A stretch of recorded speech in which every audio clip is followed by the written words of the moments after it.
Para kekasih, apa yang saya sampaikan ini sampai pada part 7, bagian yang ke-7, ini luar biasa, saudara. Saudara harus merasakan bahwa perjanjian Allah ini terjadi, itu yang penting.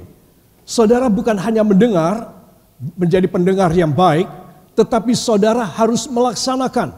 Saudara, apa yang akan terjadi di dalam hidup saudara adalah sesuatu gerakan Allah. Katakan gerakan Allah yang merombak, mengubah, dan membangun saya. Yang percaya beri tepuk tangan bagi dia. Haleluya. Itu sebab anak-anak Tuhan, pagi ini saya ingin mengajak semua saudara untuk memperhatikan bagaimana cara berbisnis. Dan nanti saya akan menyampaikan juga, bukan hanya mereka yang menjadi pemilik bisnis, pemilik usaha saja, tetapi juga para pegawai, para karyawan, bagaimana bisa diberkati oleh Tuhan. Saudara, bagaimana di dunia ini kalau semua menjadi bos, ya? Tidak mungkin kan? Jadi ada sebagian kita menjadi karyawan. Saudara, karyawan itu macam-macam. Dari tingkatan yang paling tinggi sampai yang rendah. Saudara, tetapi memang mempunyai dimensi yang berbeda. Ya, saudara, dan mempunyai perspektif yang berbeda dari Alkitab. Itu sebab baik saudara berbisnis, saudara memiliki sendiri usaha, ataupun saudara kerja pada orang lain, pada instansi, pada suatu badan, dan lain sebagainya, saudara harus tahu, baik saudara pebisnis maupun saudara sebagai karyawan, saudara adalah di bawah perjanjian Abraham. Amin. Kelihatannya saudara kurang semangat ya. Saudara berada di bawah perjanjian Abraham. Amin. Saudara harus tangkap ini. Sehingga bukan mereka saja yang mempunyai usaha yang akan diberkati dengan luar biasa. Tetapi saudara sebagai karyawannya juga. Saudara, jangan lupa seorang karyawan itu kalau dipercaya oleh bosnya, oleh majikannya, oleh atasannya, saudara, dia bisa mendapatkan sesuatu yang luar biasa. Itu sebab apa yang saya sampaikan mengenai soal bisnis, mari berbisnis secara keturunan Abraham. Dalam Kejadian pasal 26 ini, seluruh 26, pasal 26 ini luar biasa. Ya saudara, saya ingin supaya saudara membacanya di rumah. Saudara, satu pasal yang panjang ini tentang satu episode dari kehidupan keturunan pertama Abraham, yaitu Ishak. Ya saudara, dan Ishak menjadi luar biasa sekali. Sampai pada ayat yang terakhir, ya, dari pasal 26, ayat yang ke-63, dia mendapatkan sumur yang luar biasa, yaitu Sheba. Saudara, apa sebab? Seluruh riwayat tentang bagaimana dia dibully, bagaimana dia dimusuhin oleh penduduk-penduduk setempat, itu ada pada pasal 26. Saudara, dan pasal ini menjadi dasar dari pelajaran yang saya sampaikan. Para kekasih, di situ disebutkan, maka orang ini yaitu Ishak menjadi kaya. Kian lama, kian kaya. Sehingga sangat kaya. Saudara, jadi saudara mesti tahu ada pertambahan. Saudara, kalau saudara dan saya bekerja dan kita hanya kelewatan uang saja untuk makan, untuk sewa rumah, untuk beli kebutuhan, menyekolahkan anak, saudara, menurut Alkitab itu belum komplit. Ya, menurut firman Allah, perjanjian Allah, sampai saudara diberkati luar biasa. Itu wajib, karena Tuhan Yesus datang dalam dunia, Yohanes 10 ayat yang ke-10, supaya memberikan hidup yang berkelimpahan di dalam Dia. Katakan di dalam Yesus. Saudara harus mengklaim perjanjian ini. Saudara tidak boleh hanya sekedar mendengar, tapi saudara harus melaksanakan. Orang yang melaksanakan firman, maka perjanjian apa saja yang dia tangkap dan imani dari firman akan terjadi dalam hidupnya. Amin. Yang percaya beri tepuk tangan yang meriah bagi dia. Haleluya. Itu sebab saya ingin mengajak semua saudara memperhatikan firman ini. Saudara, di sini saya sampaikan mengenai soal 3 profesi ataupun 3 kehebatan daripada bisnis Iska. Yang pertama sudah kita lihat, dia seorang peladang, saudara, membuka lahan untuk orang lain bisa meneruskan. Dan dia melakukan demikian, saudara. Kedua, dia juga membuka pintu-pintu air di dalam tanah, saudara, untuk mengeluarkan air. Dan di sini ini menunjukkan pada segala berkat Tuhan yang perlu digali. Kalau saya dan saudara menggali firman, orang menggali air itu adalah menggali firman, saudara. Artinya apa? Saudara ingin dapat lebih banyak pengetahuan. Mungkin pada satu saat pertama kali saudara tidak begitu jelas, saudara kurang jelas, saudara tidak apa-apa. Saudara harus minta Roh Kudus memberikan penjelasan kepada saudara. Amin. Sehingga saudara menjadi faham akan firman ini. Dan ini penting sekali. Maka saudara menjadi seorang yang menggali. Dan begitu saudara menggali, akan keluar airnya berbual-bual, kata Alkitab. Ya, inilah pekerjaan dan bisnis yang kedua dari Iska, saudara. Dan yang ketiga, nanti saya akan sampaikan, dia seorang yang visioner, istimewa di masa tuanya. Dia bisa mengetahui apa yang menjadi kehendak Allah dalam hidupnya. Dia mempunyai pandangan-pandangan ke depan yang luar biasa, saudara. Ketika masih muda, dia pekerja yang hebat, banting tulang, saudara. Dia tidak malas, dia cekatan dan terengginas. Dan dia mengambil perjanjian-perjanjian Allah. Ketika tua, dia menjadi seorang yang begitu dekat dengan Tuhan. Saudara mau demikian? Ya, harus demikian. Ya, para kekasih, itu sebab saya ingin mengajak semua saudara mengulangi sedikit hal ini. Iska bukan hanya peladang, sang pembaharu sejarah liar dan buas. Peladang itu membuka budaya baru. Karena waktu itu penduduk-penduduk dan masyarakat dunia dewasa itu adalah pemburu, pembunuh. Pemburu itu pembunuh, ya saudara. Nah, pemburu, saudara, dan hanya ingin membunuh hewan-hewan saja. Kalau perlu ada orang, baru muncul orang baru, dicurigai, saudara, dibunuhlah. Nah, itu penduduk ataupun keadaan daripada manusia dewasa itu yang sangat primitif, saudara. Nah, Iska, dia membuka satu budaya yang baru, saudara. Dia beralih, dia ingin supaya masyarakat beralih dari berburu, dari membunuh, menjadi bercocok tanam. Ya, saudara, bercocok tanam. Dia menjadi seorang peladang. Dan dia membuka lahan-lahan yang baru, saudara. Dan ini satu pekerjaan terobosan. Tuhan ingin supaya hidup saudara dalam keadaan yang lama, yang sulit, mempunyai terobosan, saudara. Terobosan atau breakthrough adalah kewajiban saudara.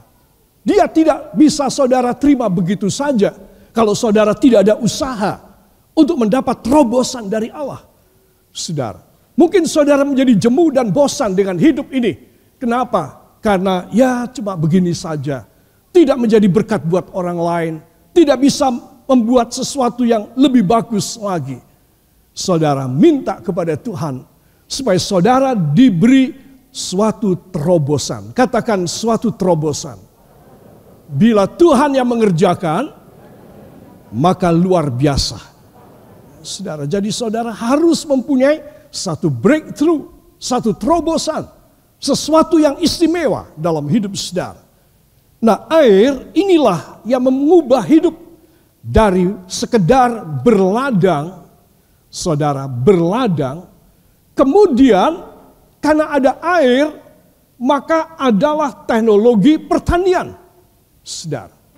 Karena ada sumbernya, maka dari seorang peladang dia menjadi seorang petani, saudara. Dan dia mulai menggarap dan dia mulai mendevelop tanah tersebut menjadi tanah-tanah yang subur. Karena apa? Karena tanahnya ada sumber air, saudara.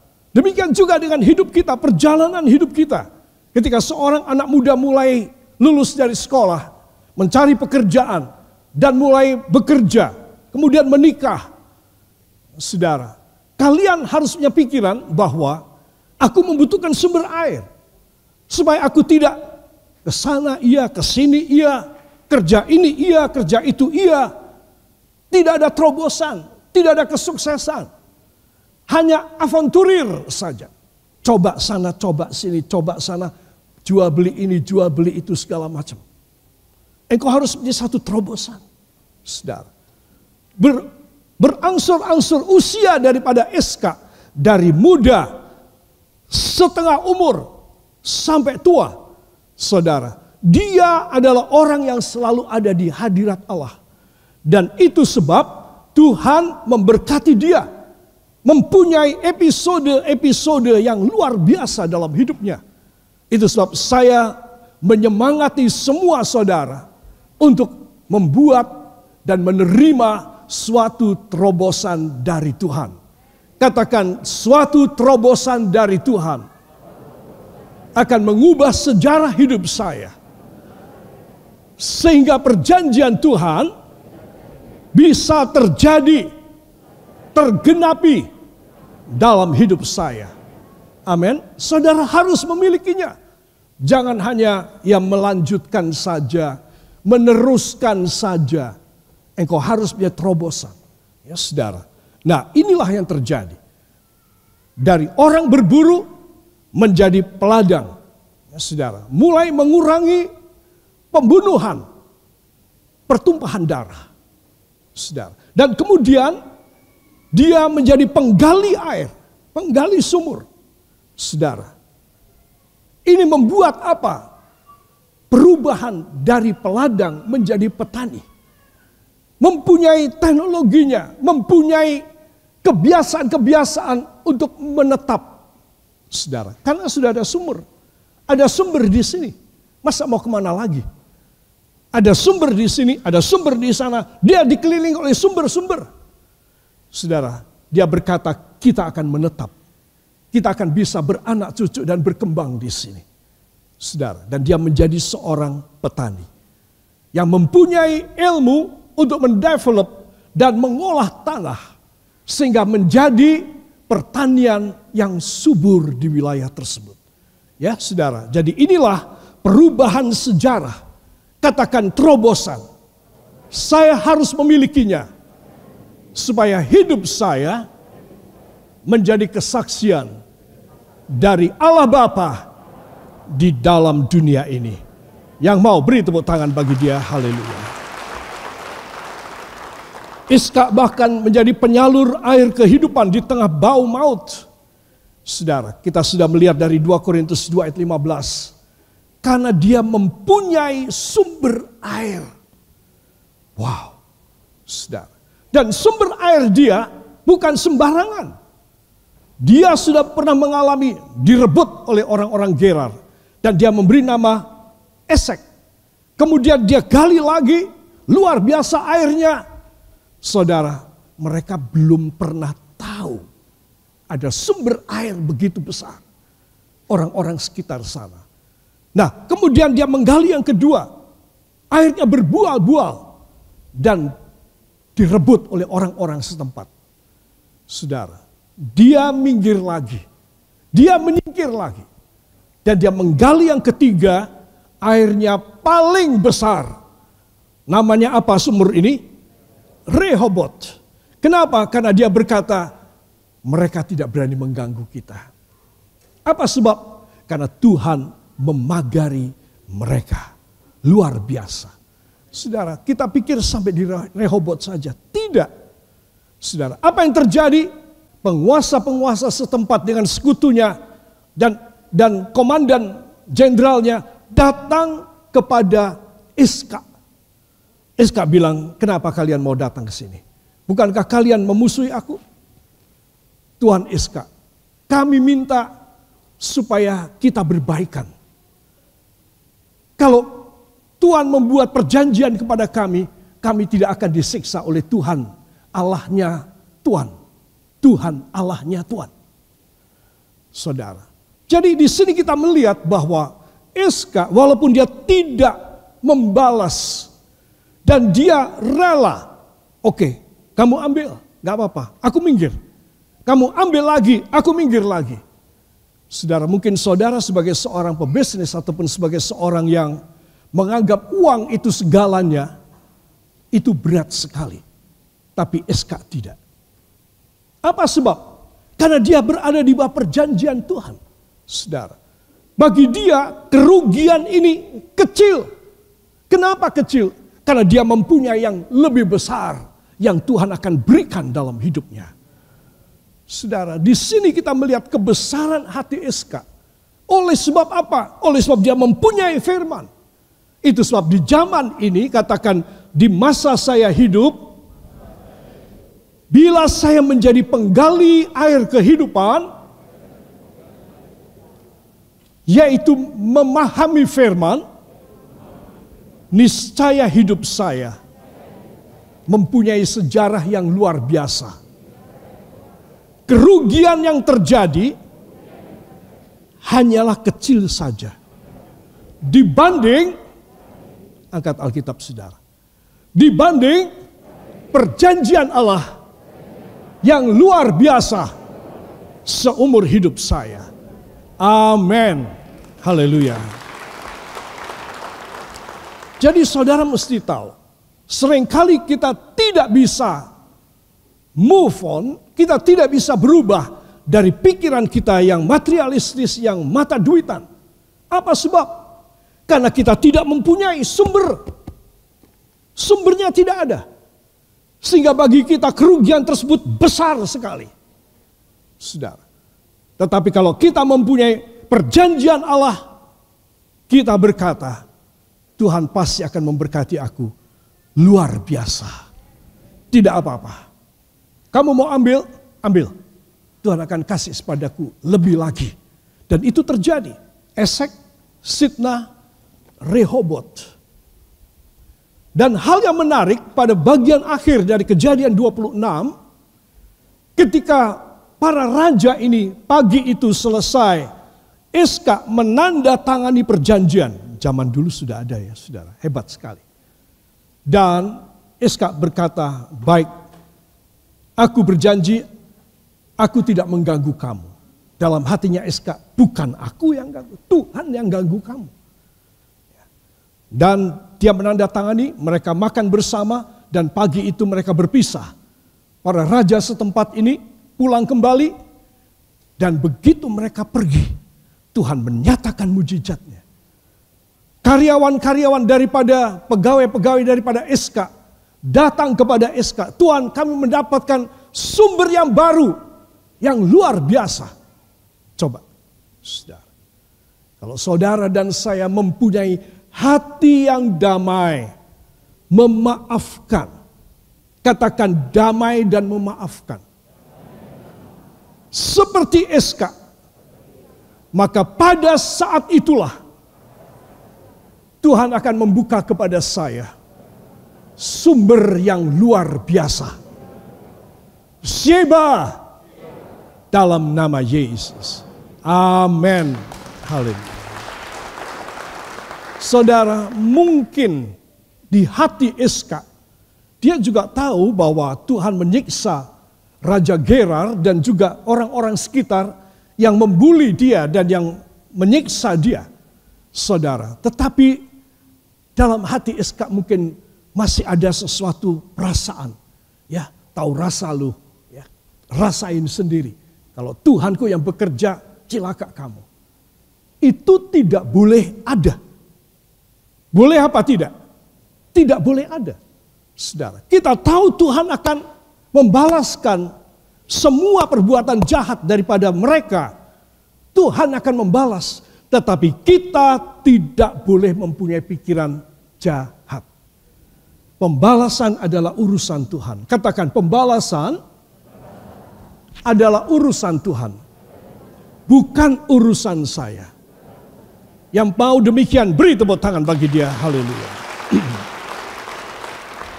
Saudara, dan ini yang terjadi. Ya saudara, jadi saudara mesti tahu rahasianya apa?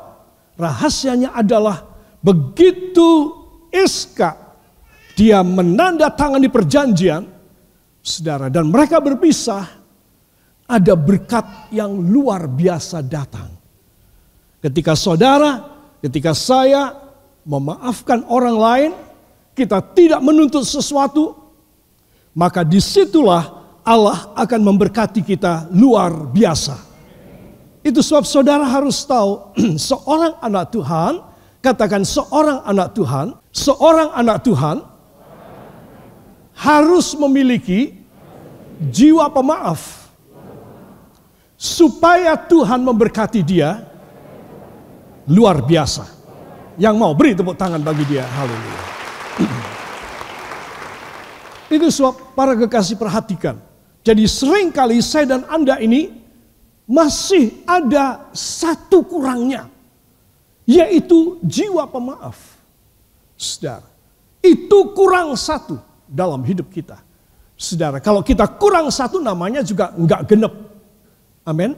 Jadi saya dan saudara harus kurang satu ini apa? Buat perbaikan pada hati saudara. Sehingga saudara tidak mempunyai satu rasa ingin membalaslah. Atau dalam bahasa Jepang menyokorkan.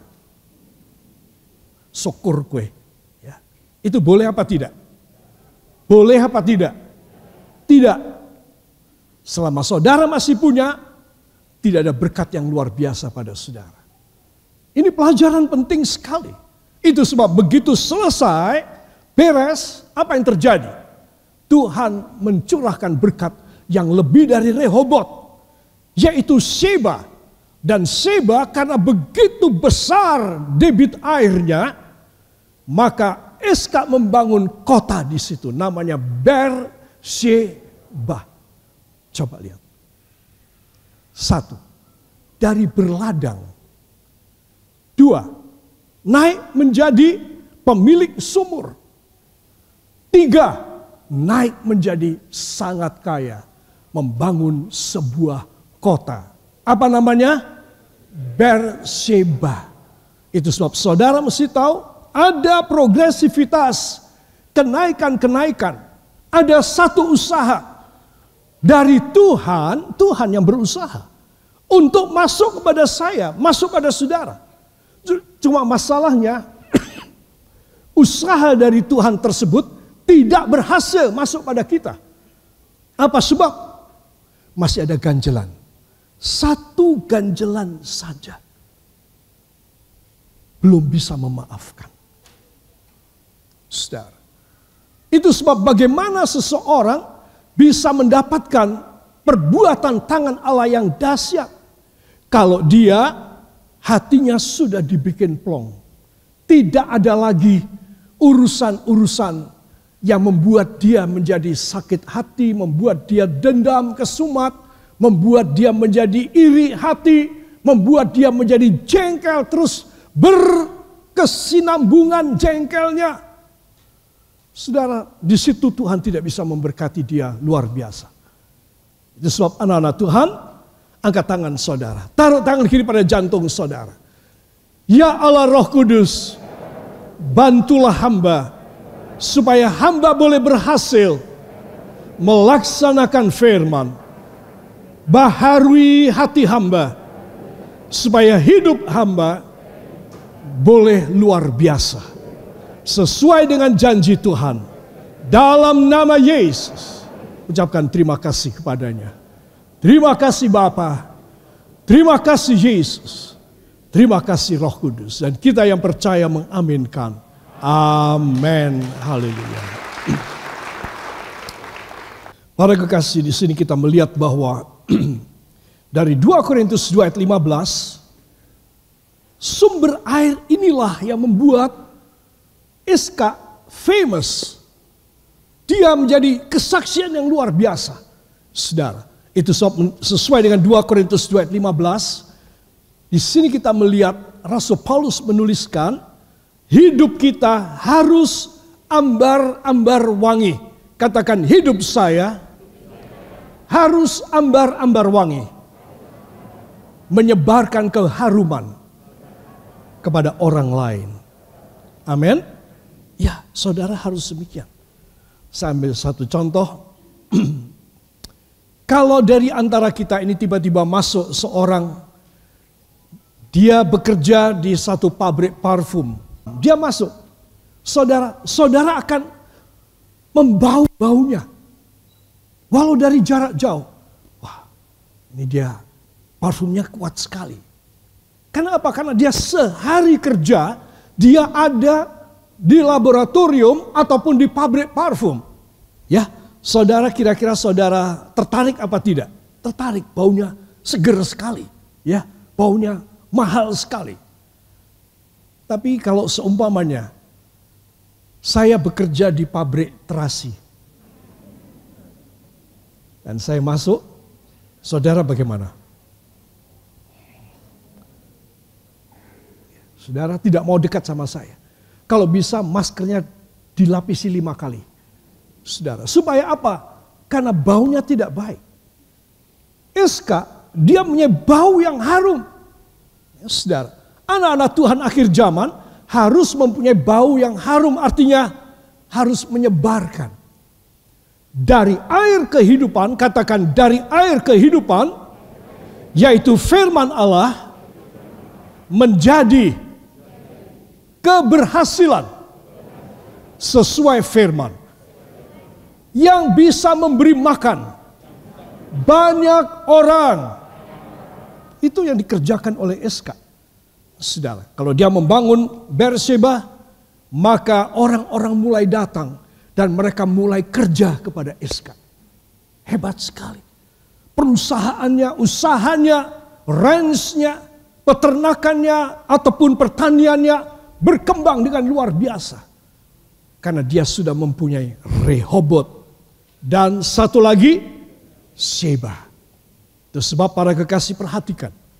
Rahasia, kunci rahasia seorang anak Tuhan diberkati luar biasa adalah menggali firman, katakan menggali firman, dan memiliki hati kasih.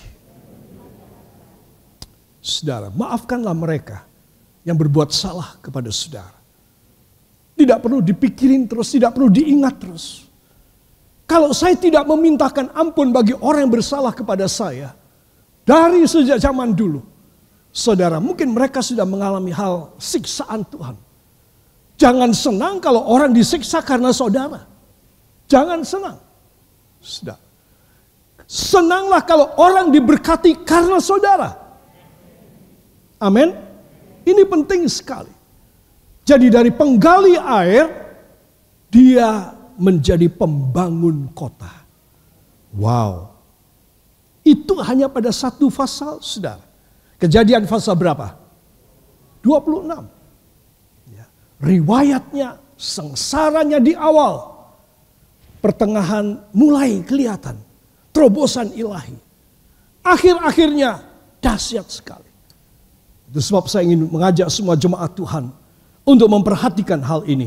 Supaya apa? Supaya anugerah yang luar biasa boleh dicurahkan dalam hidup saudara. Yang mau beri tepuk tangan bagi dia.